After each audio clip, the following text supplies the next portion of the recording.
I want to put aside my written statement for a moment and address one of the points that was brought up, I think an important point by the ranking member, that this body ought to be concerning itself with issues that impact directly the American people.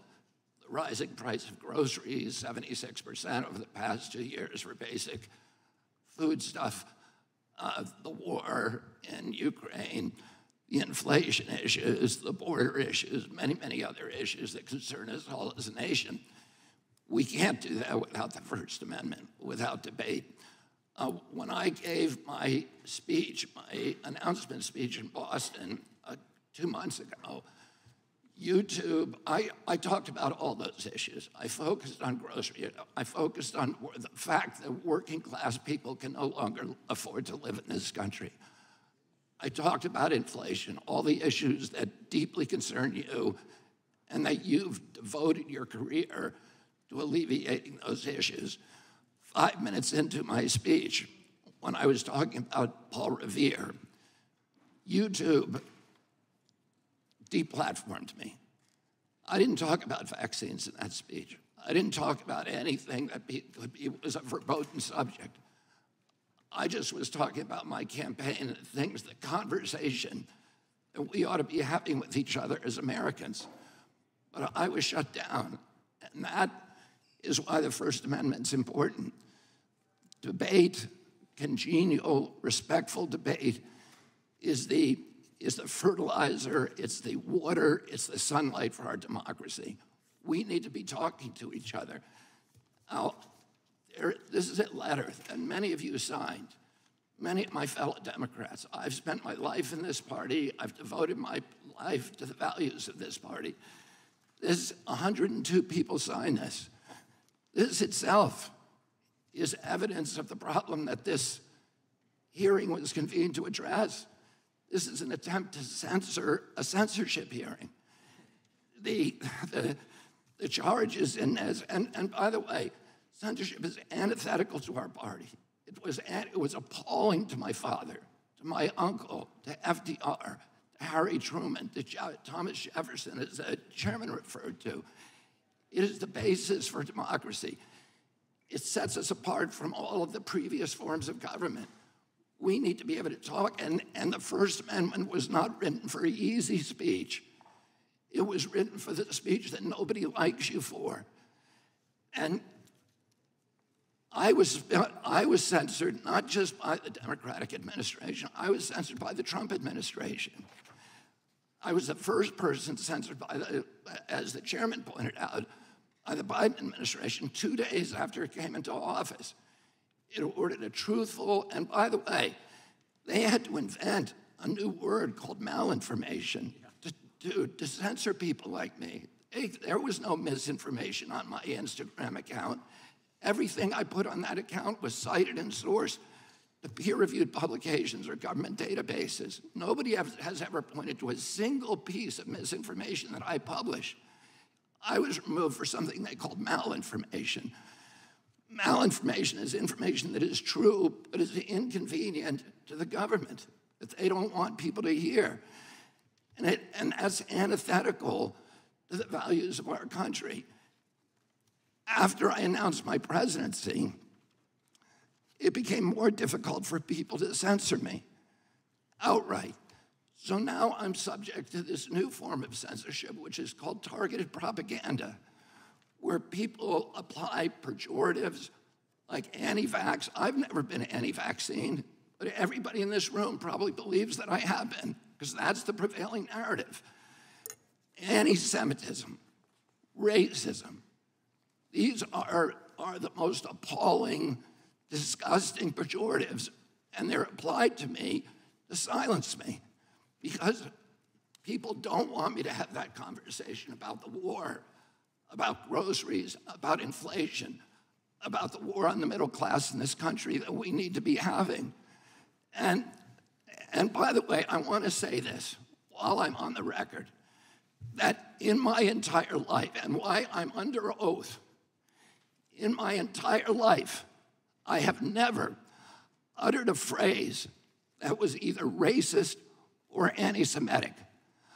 I have spent my life fighting my professional career, fighting for Israel, for the protection of Israel. I have a better record on Israel than anybody in this chamber today. I'm the only person who has publicly objected to the $2 billion payout that the Biden administration is now making to Iran, which is a genocidal program.